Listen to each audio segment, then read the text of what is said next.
Pour réaliser l'étude statique sur notre cadre, à partir du graphe des liaisons, je vais venir isoler les différentes classes d'équivalence. Donc je vais venir isoler les différentes pièces.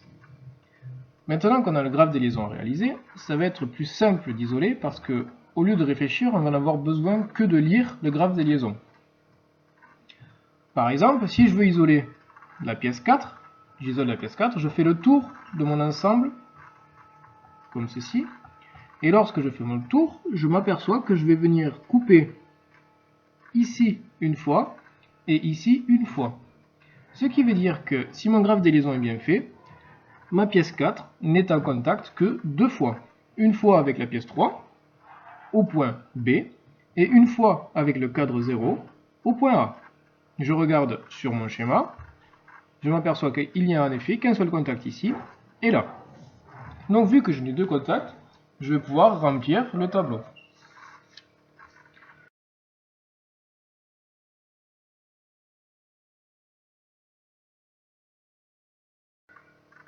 Pour gagner du temps, j'ai pré-rempli le tableau et j'ai noté donc sur le même tableau, j'ai noté les différents points d'application de la force, la direction de la force ou le support, le sens et la norme ou l'intensité. Pourquoi est-ce qu'il peut y avoir deux noms? Ça dépendra du professeur, ça dépendra de l'étude. Certains diront direction, d'autres support, etc. Donc par exemple, pour la pièce 4, on a vu qu'il n'y avait que deux efforts. Le premier, au niveau du point d'application, était en B. Le second était au point A. Donc ici, ça sera A. Ensuite, le contact, c'est forcément sur la pièce 4, parce que j'isole la pièce 4. Et en B, c'est le contact entre la pièce 3 sur 4. Donc je vais pouvoir ici venir mettre 3 sur 4, avec un vecteur, parce qu'une force, c'est toujours un vecteur. Au point A, ça sera entre le cadre 0 sur la pièce 4. 0 par rapport à 4. Qu'est-ce que je sais de ces forces? Je sais que le solide 4 est uniquement soumis à deux forces. Donc ça, c'est la loi de Newton, c'est le théorème des actions réciproques qui nous le dit.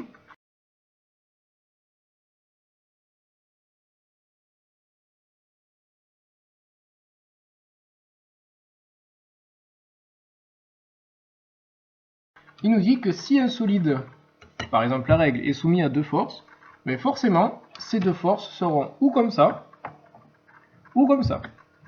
Et c'est forcément le seul cas. Parce que si j'avais, par exemple, deux forces comme ça, le solide serait quand même en mouvement. Par exemple, je partirais par là-bas.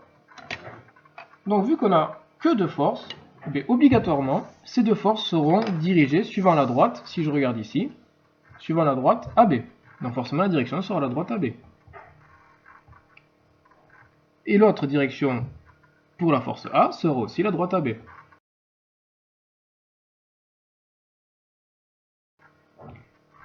Par contre, je ne connais pas le sens, ou ça tire ou ça pousse, c'est-à-dire que ou la pièce 4 est soumise en traction, ou la pièce 4 est soumise en compression, je ne sais pas. Mais pour l'instant, ce n'est pas grave. Point d'interrogation, point d'interrogation. Et je ne connais pas non plus leur norme ou intensité. Ce qui veut dire que la seule chose que je sais, c'est que la force en B aura la même intensité que la force en A, donc la même force, mais je ne connais pas la valeur. Donc pour l'instant, point d'interrogation. Lorsque je ne peux pas continuer, je viens isoler d'autres pièces. Donc lorsque je viens isoler d'autres pièces, je vais par exemple venir isoler la pièce 3. Je peux isoler les pièces dans l'ordre que je veux, tant que je remplis ce graphe. Point d'application, direction, sens et norme. Même méthode, lorsque j'isole la pièce 3. Je fais le tour sur mon graphe des liaisons. Et lorsque je fais le tour complet de mon graphe des liaisons, je viens voir que je coupe ici une fois et encore une fois ici. Donc la pièce 3 est soumise à trois forces. Je fais le bilan des forces, toujours pareil sur mon tableau. La première force va être C de la roue par rapport à la pièce 3. Cette force est connue. La direction, je la connais, la direction est déjà notée sur le tableau, elle est verticale. Le sens, je le connais aussi, elle est vers le haut. Et la norme, je la connais aussi, elle vaut 65 décanewtons.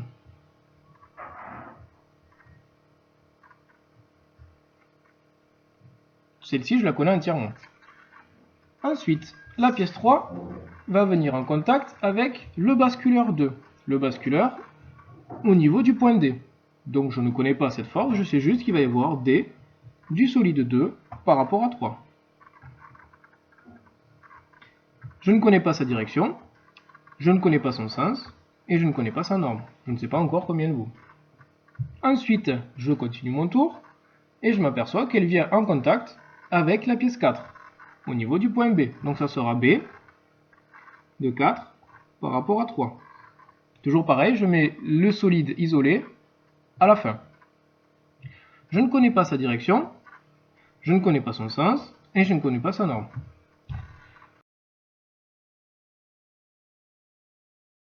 Maintenant, je fais appel au principe de Newton qui est encore les actions réciproques. Les actions réciproques disent que la force d'un solide sur un autre, c'est égal à l'opposé de l'autre solide sur le premier.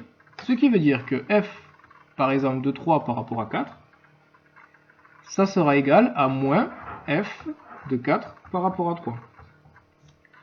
La force que j'exerce avec mon crayon sur la table, la table va me rendre de la force. Si la table ne me rendait pas de force, le crayon s'enfoncerait dans la table. C'est pour ça que je peux dire que la force F est égale à moins F de 4 par rapport à 3. Et lorsque j'ai le droit d'écrire ça, ça veut dire que F de 3 par rapport à 4 et F de 4 par rapport à 3 auront donc la même intensité. Mais aussi elles auront le même point d'application. Dans ce cas-là, le point d'application, c'est le point B. Et elles auront aussi la même direction. Elles seront portées par la même droite. Or, B de 3 par rapport à 4 était porté par la droite AB. Ce qui veut dire que B de 4 par rapport à 3 sera aussi porté par la droite AB. Du coup, je vais pouvoir venir marquer ici AB.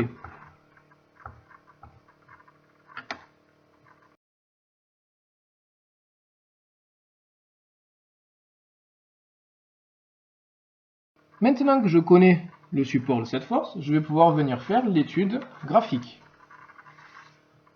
Lors de l'étude graphique, je viens prendre une pièce, donc qui est ma pièce directement. Celle-ci nous donne une échelle. Elle nous dit que 10 décanewtons représentent cette longueur. Cette longueur, c'est 1 cm.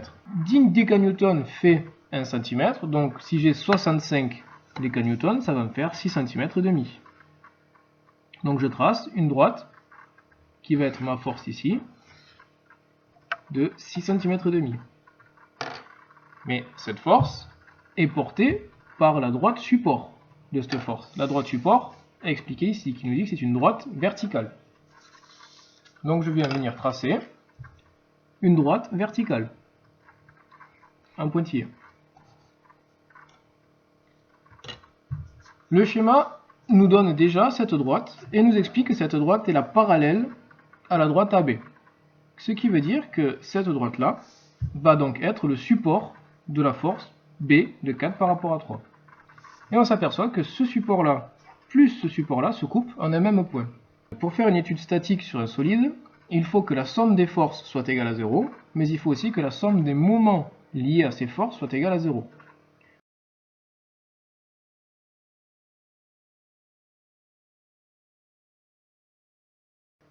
Graphiquement, pour que la somme des moments soit égale à 0, il faut que les trois supports de force se coupent en un même point. Et graphiquement, pour que la somme des forces soit égale à 0, il faut que le triangle soit fermé. Donc maintenant que j'ai ce point ici, je vais par exemple l'appeler I, je peux savoir que la dernière force, qui est la force D de 2 par rapport à 3, je sais qu'elle passe par le point D, et je sais que forcément son support doit passer par le même point que par le point concourant entre celle-ci et celle-ci. Du coup, je sais que la dernière force sera forcément portée par la droite DI. Maintenant que j'ai réalisé cette droite support, je vais venir tracer par la pointe de mon premier vecteur. Donc par exemple, je vais le tracer en couleur qui sera plus facile à voir. Je vais venir tracer la parallèle à l'une des deux droites passant par la tête du premier et la parallèle à l'autre droite passant par le pied de la force. Je viens tracer ma parallèle. celle-ci est la parallèle à la droite DI. Donc je note parallèle à la droite DI. Et maintenant, je vais venir tracer la parallèle à la droite AB, passant par le pied de ma droite. Je trace comme ceci. Et je m'aperçois que les deux parallèles se coupent encore en un même point. Maintenant, je peux tracer le triangle des forces en faisant d'un vecteur à l'un, puis de celui-là à ici. De là à là, ça sera la force D. Mais ça sera force D. On regarde de 2 par rapport à la pièce 3. Et si je trace la dernière, comme ceci, j'aurai donc B de la pièce 4 par rapport à 3. Et là, j'ai bien mon triangle des forces qui est fermé. Parce que je démarre ici, je me déplace avec un vecteur, puis avec l'autre je reviens, et le dernier me permet de revenir au point initial. Donc la somme de ces trois vecteurs est égale à 0. C'est pour ça que je sais maintenant les différents sens. Une fois que j'ai fait l'étude complète du triangle des forces, je peux venir compléter le tableau. Donc par exemple, ici, je connais B de 4 par rapport à 3, je sais qu'elle est portée sur la droite AB, et maintenant je sais qu'elle va de gauche vers la droite. Donc ici, je peux marquer de gauche vers la droite. Ou alors plus précisément, je peux marquer de B vers A. Ce qui est plus précis. Et je peux aussi connaître la valeur. Je sais que 10 décanewtons fait 1 cm. Du coup ici j'ai 55 mm, soit 5 cm demi, ce qui va me faire 55 décanewtons. Je peux noter 55 décanewtons. Et je fais la même procédure pour la force D. La force D, ici, je connais maintenant la direction de la force D. La force D, elle, est dirigée suivant la droite support de la force D, c'est la droite DI. Donc je note ici la droite DI. Et le sens, c'est du haut vers le bas. Donc c'est de point D vers le point I. Donc ici, je marque de D vers I. Et pour terminer, je connais aussi la valeur de la norme. Elle fait 9 cm. Du coup, 9 cm, sachant que 10 décanewtons, ça fait 1 cm. 9 cm, ça fait 90 décanewtons. Je connais en totalité la pièce 3. L'objet de cette étude était de connaître les efforts situés sur l'amortisseur. Donc pour arriver à l'amortisseur, il va falloir maintenant que j'isole l'amortisseur directement, mais aussi le basculeur. Pour isoler l'amortisseur, je reviens sur mon graphe des liaisons.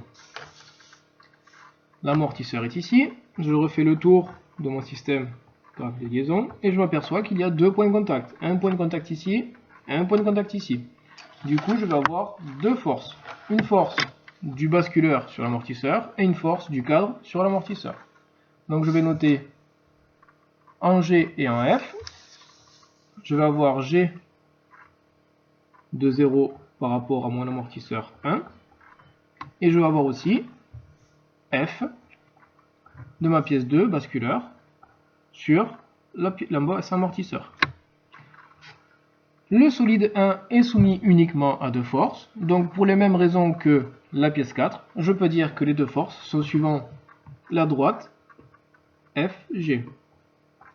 FG qui est les deux points de l'amortisseur. Donc celle-ci aussi est suivant FG.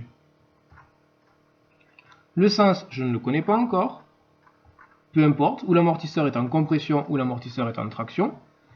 Dans ce cas-là, l'amortisseur sera en compression parce que la force est ici. C'est comme si on venait avec le vélo de recevoir un choc. Donc l'amortisseur va avoir tendance à se plier.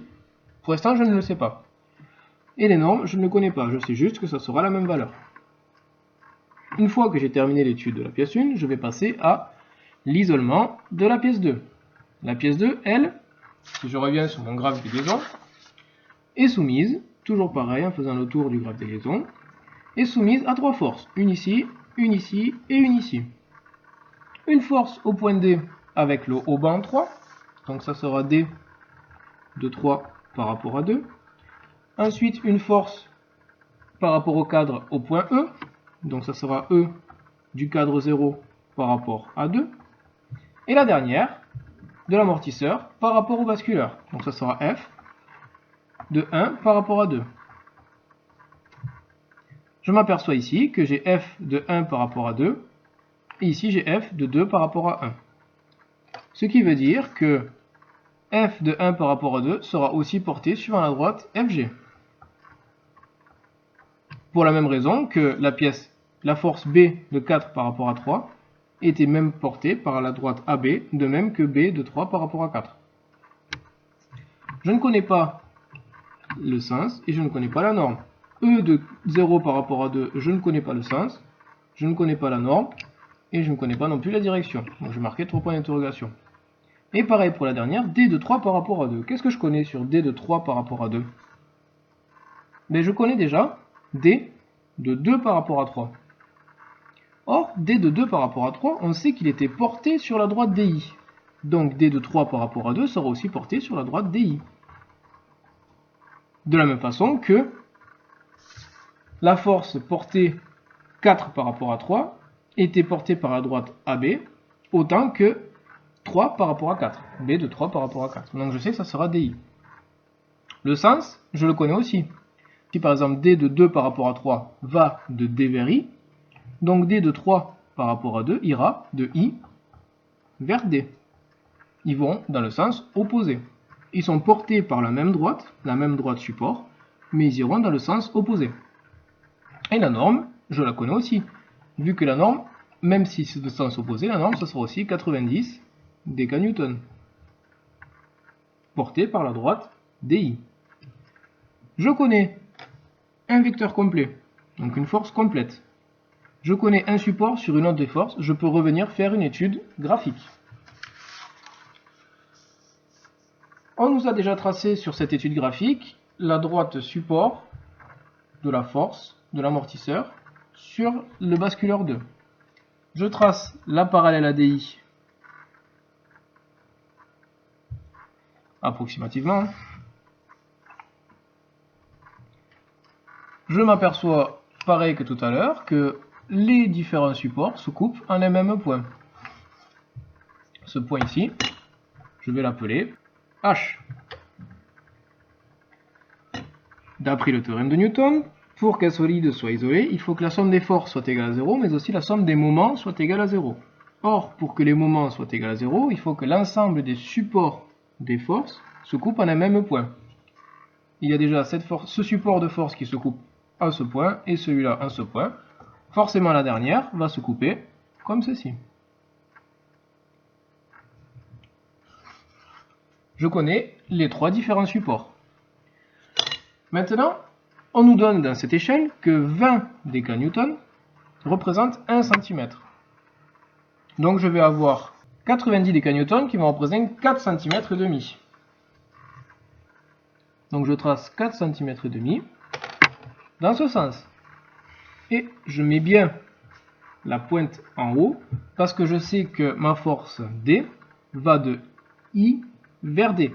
Donc si je viens sur cette partie du diagramme, dans ce sens, elle est vers le bas. Donc si je vais de l'autre côté, elle ira vers le haut. Donc par la pointe, je trace la parallèle à la force H comme ceci. Peu importe si je fais l'un ou l'autre, par le début du vecteur, je trace la parallèle à la force F. Donc par exemple, comme ceci. Je m'aperçois que ces forces se coupent en un même point.